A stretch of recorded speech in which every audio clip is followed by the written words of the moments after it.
Workforce, and workplace norms are shaped as much by popularized portrayals as they are by our lived experiences. From sensational headlines, like The Great Resignation, to successful series, like The Office and Silicon Valley, to skits and stories shared on our social media feeds. What we see shapes what we believe. Let's go behind the scenes to discover what's new now and next in the world of work. And we'll challenge the traditions of what it means to live well and to work well. This is Success from Anywhere. Today on Success from Anywhere, we'll meet the female founder who will help you navigate the unexpected when it's time to get in the boat and row. A leader who's charting a course toward helping humans understand humans.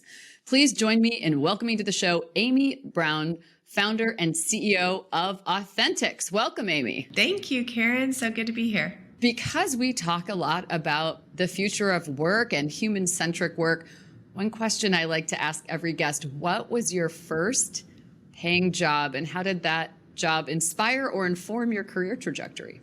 My very first paying job was high school. I mowed the lawn and cleaned the bathrooms at my church.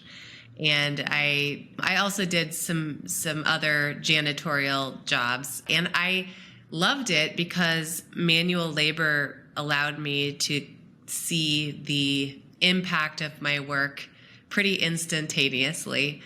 And I learned a lot of basic skills that served me later on as I became a homeowner and those types of things. So I can't say that there's a clear line between that job and where I am today, but I can tell you that there was a ton of character building in that role, especially about rolling up your sleeves and hard work and putting in, sweat and effort that served me well throughout my career. That sounds a lot like the job description or the character qualities of an entrepreneur, perhaps. Yes, absolutely. You've been in a variety of roles, and we were talking in the pre-show about your career and as an entrepreneur, how you're using all of the experiences you've had personally and professionally. What inspired you to step into the world of entrepreneurship? Yes. So I'd say kind of two core things really gave me the passion and the idea. The first was I had spent about 20 years working in the business of healthcare. And as a part of that, I was responsible for leading call center operations. And as I did that, I started to gravitate around a particular problem I was seeing in that role that I just became super passionate about solving. So, and it took me, a couple decades of experience to realize, wow, this is a real legitimate problem. And I think the market is ready for a solution.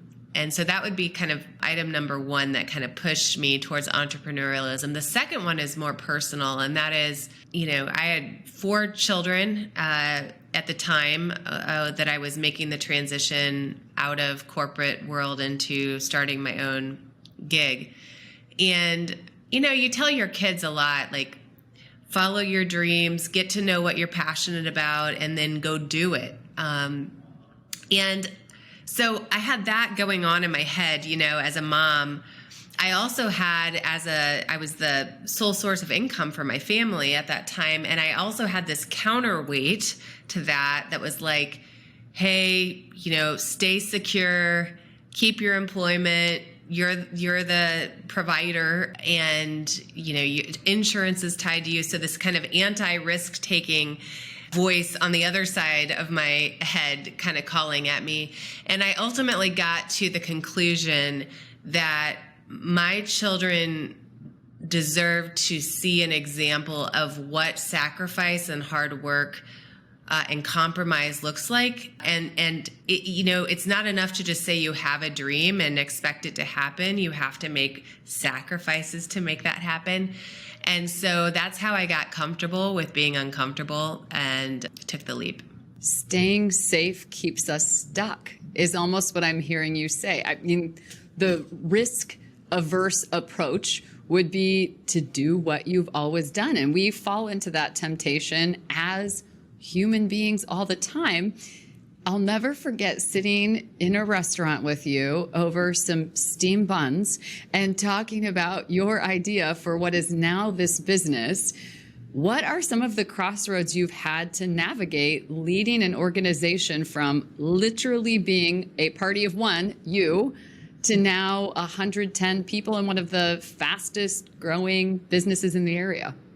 Yes, so many milestones. And by the way, thank you for introducing me to steamed buns. I had never had one before that restaurant trip with you, and it was delicious. So that's memorable for me. One of the biggest was how fast I wanted to grow. That decision, or that fork in the road, led me to some really impactful decisions. And I remember having a conversation with you about this, because in the early days of the business, my very first goal was to bootstrap, to pay my own way, and to just see if my idea could sell, and if I could get a couple of beta clients, and if I could start to bring real value to them. And I was able to accomplish that within a handful of months, where I had some paying clients. And then I could see that the business had the potential to take off.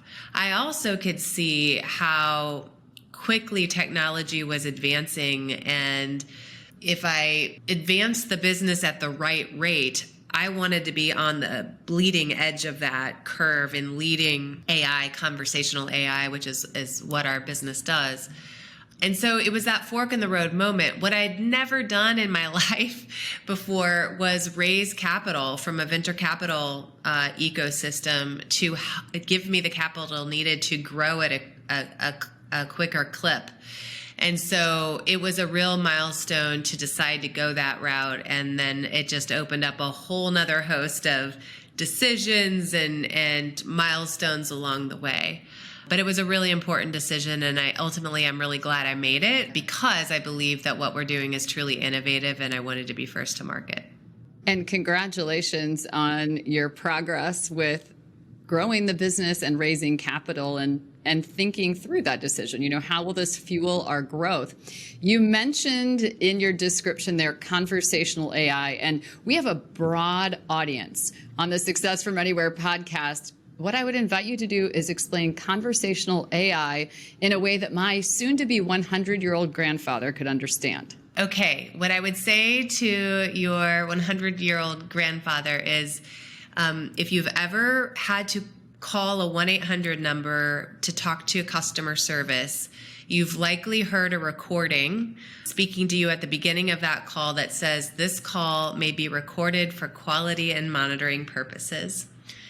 And what we do at AuthentiCX is we collect and gather all of those recorded conversations from call centers that are call centers that work in the healthcare industry. So think of hospitals and healthcare systems, pharmacy, health insurance. We take in their recorded customer conversations, and we listen to them using computer ears for really hot topics, themes, things that are driving customers crazy, things that are causing wasted time and effort.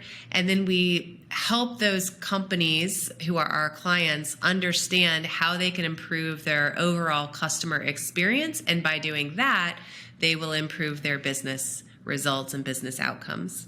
What I'm hearing you say is that everyone listening could, in a way, be the beneficiary of an improved experience in the healthcare world as a result of what you do. That's exactly right. And, you know, why healthcare? Because in the United States, it's a pretty messed up system. It's the most expensive in the world from an administrative cost perspective, and our health outcomes aren't that great compared to other wealthy countries. And so why not start with healthcare conversations? And it's something we're really passionate about here. One of the challenges with customer experience or customer listening is that we often think we need one more survey and that will do the trick. And what's so genius about your approach is working with what you already have and hear from your customers in a different way. I'm curious, many of the people listening to the show lead some kind of organizational change. And I'm guessing you're showing up with feedback that people may not always want to hear, or they may want to contradict. I mean, the human part of ourselves says, it's healthcare. I'm working so hard to help people lead healthier lives. And now you show up with statistically significant data that shows them otherwise. How do you navigate those egos in the room? That's a challenge we can all relate to. Yes, you're so insightful, and you're exactly correct. And one of the very earliest lessons I had to learn the hard way is that clients feel very exposed by the data that we're shining a light on. Now, it's a kind of a head scratcher because we are using their data, right? Their customer conversations that are hosted by their call center representatives or their chatbots within their contact center. But they've really not had access to listening at scale before.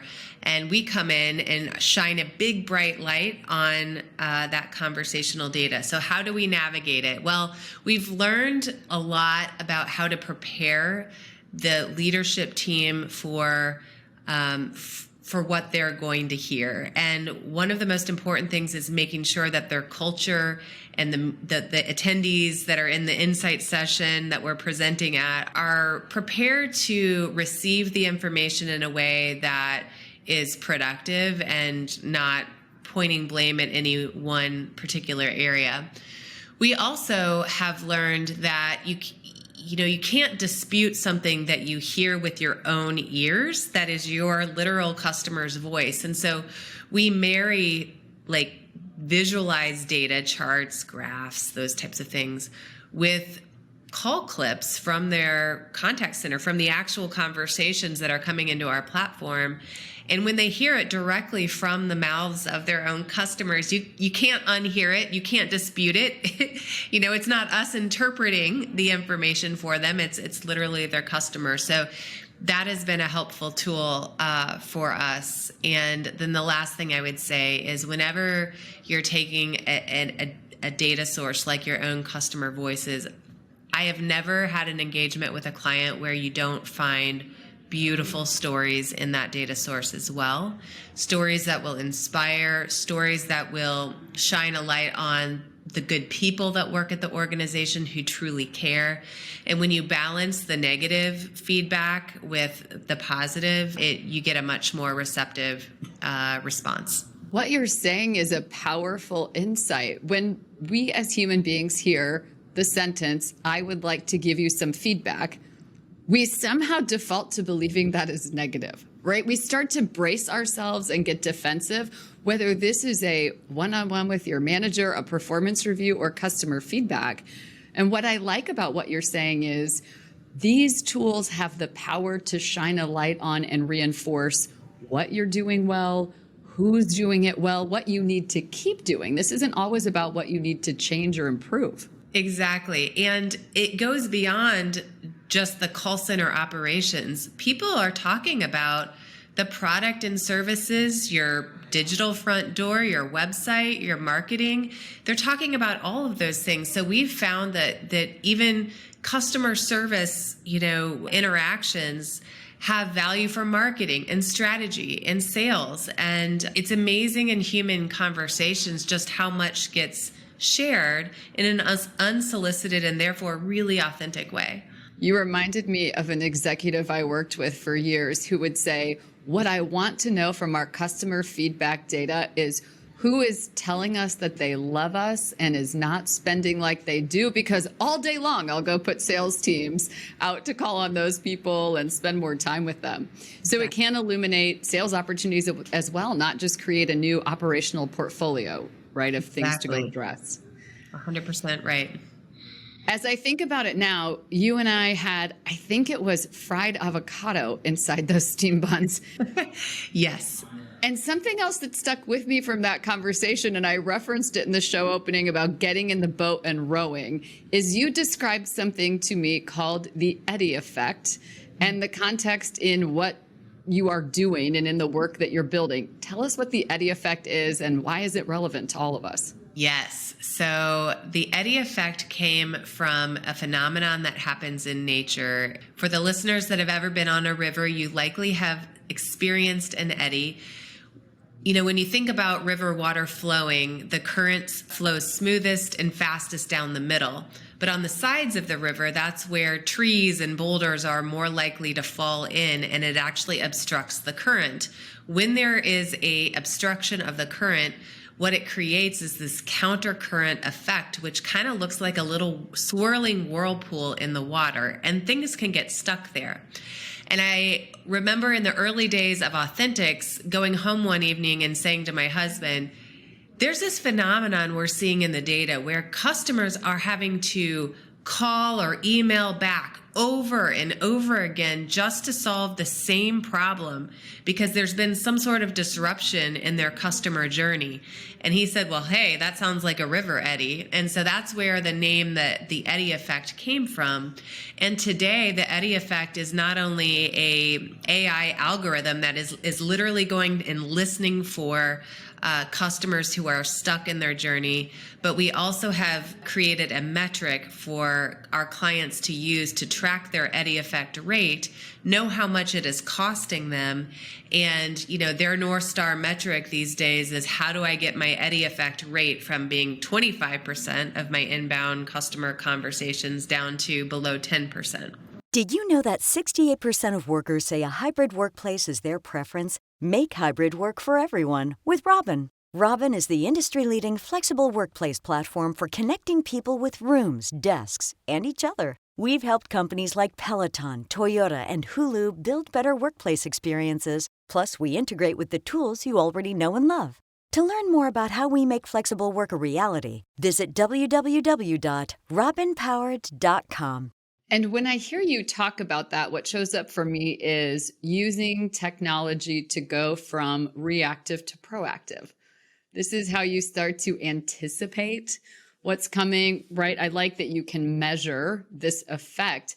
And we were talking about your mission to help humans understand humans, and you're describing to us a combination. You're using some very progressive technology to do that and bringing human voices into the conversation. One of the big debates when we talk about anything that involves conversational intelligence is the importance of context. And along your way to help humans better understand humans, and you're using machines to do it, how do we solve for this challenge of context? Absolutely. We have a core principle that goes into everything we do. We have 4 of them, but the very first one is context is everything. And that's because it's not enough to have a word cloud telling you all the words people use to know why they use them and what it all means. You have to be able to, as a leader, you have to be able to understand the root cause and the why behind your data points.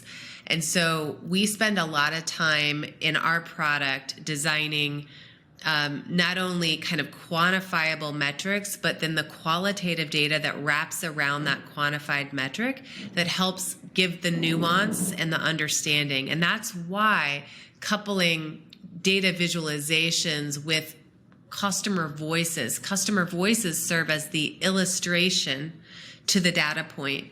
And it's that deep understanding of the context of a situation that allows leaders to be so much better informed and therefore develop responses to what they've heard that are more likely to actually have the business result they're looking for. When you work with businesses and think forward to how they're going to use the feedback that they gather, what are some of the biggest challenges? I mean, I think we all face this. We think we know who our customers are.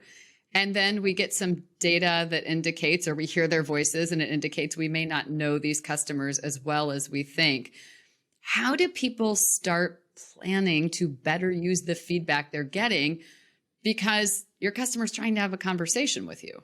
One of the first things we do is we listen for the Eddy Effect, because most of our clients are wanting to know what is creating friction in our journey. So we want to know how big is the friction experience, and then what are the root causes of that friction, and they want to quantify it. Quantifying it, the prevalence, helps them know how to prioritize and where to start.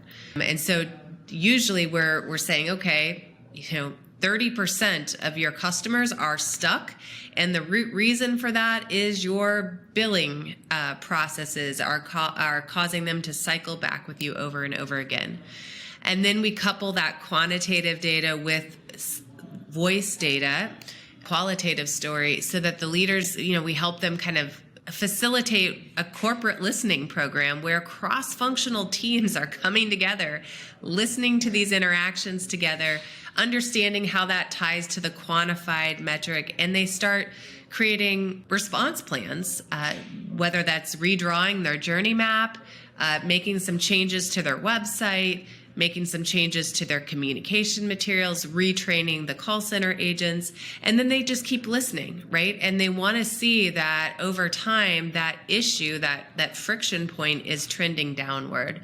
And it's just all about, because it can be, to your point, it can be overwhelming to know where to start. There's all kinds of feedback, and conversational data is almost infinite in terms of the use cases of it. So it is important to prioritize and have a plan so that you are productive along the way. We can all relate to the friction experience. It could be trying to return something that simple where you feel like you call, then you're on the chat, and it's this ongoing challenge. And something I heard you say there that's very powerful, which is, if you want to speak the language of your customers, literally listen to your customers. They're communicating to you using a certain language. They're communicating questions and issues and topics that you may not know to ask about in the other ways that you engage with them. And along those lines, what are some of the best questions we could all be asking our customers right now? That's great. Great question. I think one of the things that customers want to express in these interactions is how easy or not easy it is to do business with them. We often hear, and again, we focus in the healthcare sector, but we often hear healthcare consumers, of which we are all a part of that group, saying how confusing it is, how lost they feel. They are not sure what to do next. They often don't understand the language being spoken by the business. The business representatives assume that everybody is educated on the terminology of healthcare, and they're not. And so asking customers, how easy is it to do business with us is a great question. And they're probably already telling you in one form or another when they're contacting you in the first place. And a question I like to use to take that a step further in the Listen Up book, I call it the genius question. It's, what would this look like if it were easier? In other words, I invite you to co-create a series of solutions with us that you would be willing to try, or essentially saying you might be seeing things that we're not seeing. Help us. Let's do this together. We're open to it. Let's go on this journey together. I love that, Karen. That's a great question. It is genius. When I think about one of the core skills, perhaps it's a critical success factor for you and for your team and for other people who listen to customers, it's about storytelling. And that's an area that we all work to improve in big and small ways, whether we're in sales or have a podcast, or we're trying to convince our boss to give us a promotion or the budget or whatever that looks like.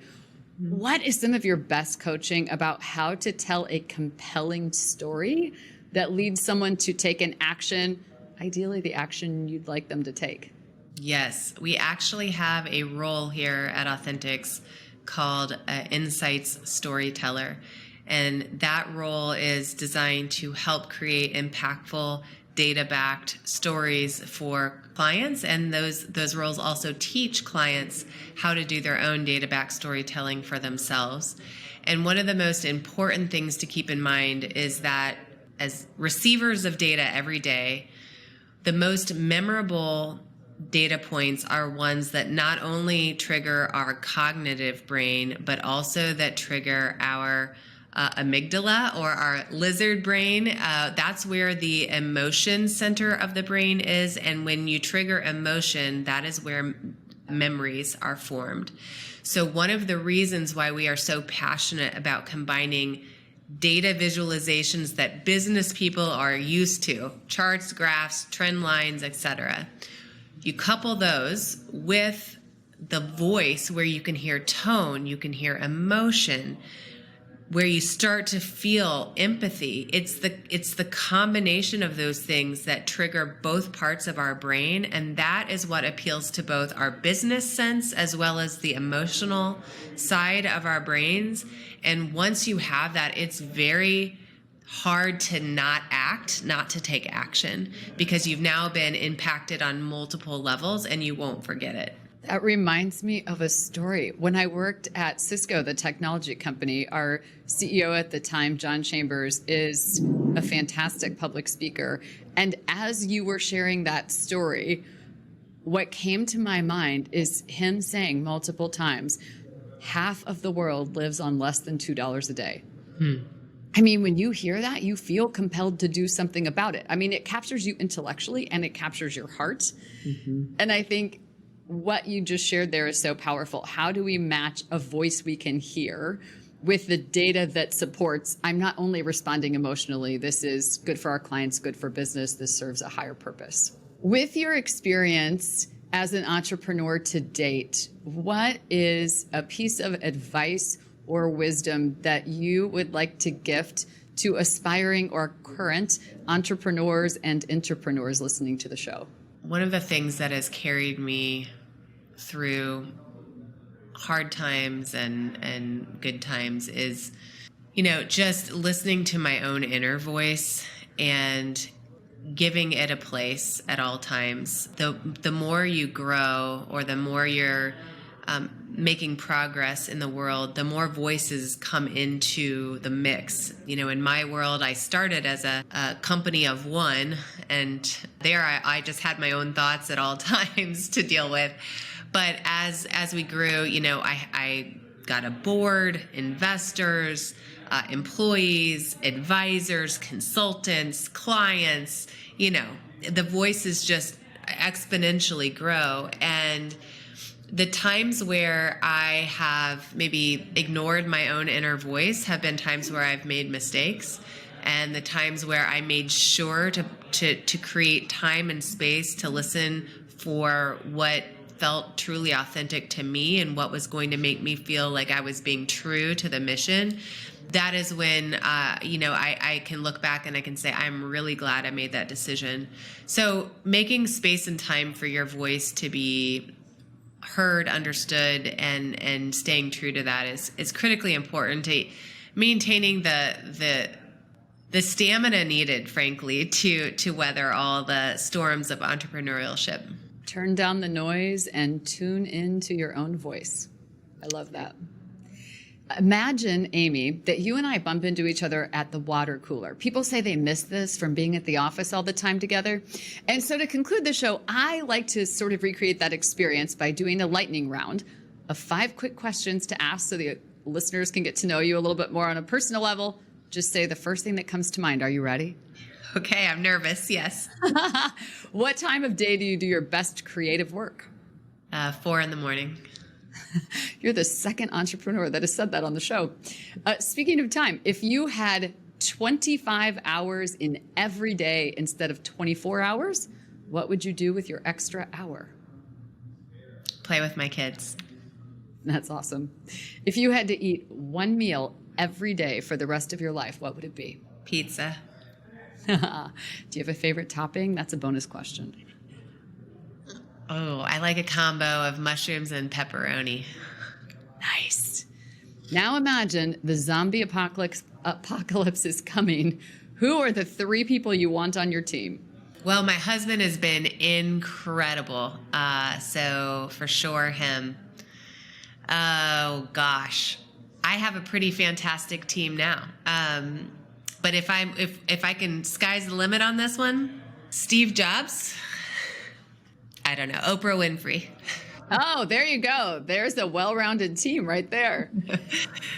And how can our listeners learn more about you, stay more connected with what you're doing and discovering? Sure. Yes. I'd invite you to check out our website. It's AuthentiCX.com. Think of the word authentic and then add an X at the end, AuthentiCX.com, and you can get all of our contact information there. Awesome. Well, thank you to Amy Brown, founder and CEO of AuthentiCX, for joining us today on Success from Anywhere. Because success is not a destination, success is not a location, success is available to anyone, anywhere, anytime. Thanks for listening.